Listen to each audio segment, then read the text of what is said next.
Cloud burst है ये अब एक रूटीन जैसा हो गया है पहाड़ी इलाकों में हमारे।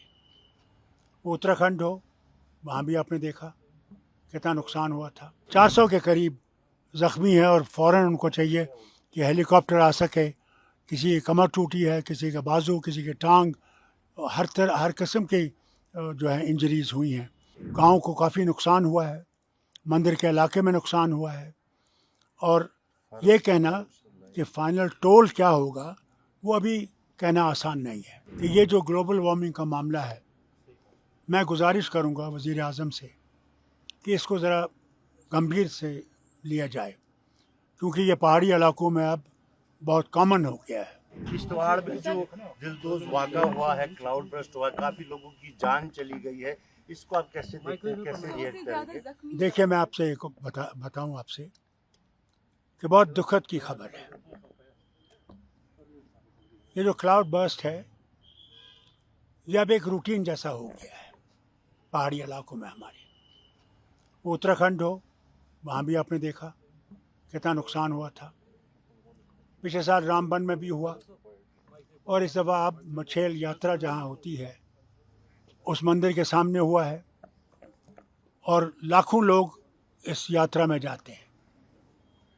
तो सही बात तो ये है कि कितने वहाँ पे मृत्यु हुई है, कितने वहाँ पे ज़ख्मी है। अभी मुझे एक साहब ने फ़ोन किया, उन्होंने तो मुझे कहा कि 400 के करीब ज़ख्मी है और फ़ौरन उनको चाहिए कि हेलीकॉप्टर आ सके। किसी की कमर टूटी है, किसी का बाजू, किसी की टांग, हर किस्म की जो है इंजरीज़ हुई हैं। और मौसम भी सही नहीं है, मगर हम उम्मीद करेंगे कि एयरफोर्स के हेलीकॉप्टर जा सकें और इन ज़ख्मियों को वहाँ से निकाल सकें। कितनी वहाँ पे गांव को काफ़ी नुकसान हुआ है, मंदिर के इलाके में नुकसान हुआ है। और ये कहना कि फ़ाइनल टोल क्या होगा वो अभी कहना आसान नहीं है, क्योंकि इस वक्त वो सब लगे हुए हैं रेस्क्यू ऑपरेशन में। किसी तरह से लोगों को बचाया जाए, उनको सेफ जगहों पर लिया जाए, और हम उम्मीद करते हैं कि ऊपर वाला बचाएगा लोगों को, और हम उम्मीद करें कि डेथ टोल कम हो।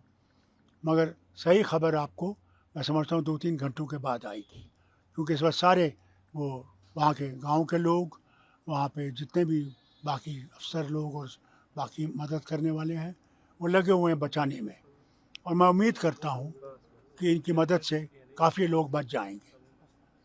डॉक्टर साहब, आज सुप्रीम कोर्ट ने जो है फैसला। देखिए, पहले मैं तो आपको ये बताऊं कि ये जो ग्लोबल वार्मिंग का मामला है, मैं गुजारिश करूंगा वज़ीर आज़म से कि इसको ज़रा गंभीर से लिया जाए, क्योंकि ये पहाड़ी इलाकों में अब बहुत कॉमन हो गया है, और इससे बचाने के लिए कोई ना कोई रास्ता ढूंढना पड़ेगा।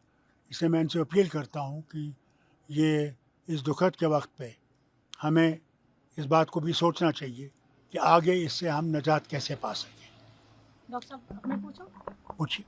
सुप्रीम कोर्ट ने जो आज सेंटर को बोला है कि 8 हफ्तों में आप हमें जो प्लीज़ सुप्रीम कोर्ट ने की थी राइट कि रेस्टोरेशन ऑफ स्टेटहुड होना चाहिए, तो आज उन्होंने कहा कि 8 वीक्स हम सेंटर को देते हैं। ऑल्सो उन्होंने ये भी कहा कि पहलगाम जैसे अटैक को हम अंडरमाइन नहीं कर सकते उसको। देखिए, कोई किसी चीज़ को अंडरमाइन कर नहीं सकता। जब स्टेट थी तब भी होते थे। ये नहीं है कि स्टेटहुड ही जो है वो इसके ज़िम्मेवार है। वो तो होगा, हमारे नेबर के साथ हमारे ताल्लुकात ठीक नहीं है, वहीं से तो आते हैं।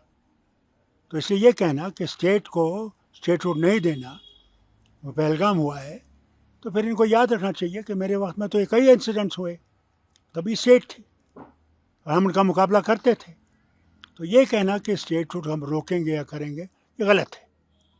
यहाँ लोगों की उम्मीदें हैं कि सुप्रीम कोर्ट इसी तरफ देखेगी और हमें अपना हक वापस करेगी, जिसका वादा गवर्नमेंट ऑफ इंडिया ने भी किया है, पार्लियामेंट में भी किया है, और पार्लियामेंट से बाहर भी किया है, और सुप्रीम कोर्ट में भी कहा है। तो हम उम्मीद करेंगे इस तरफ वो हमारा हक हमें वापस दिलाएं।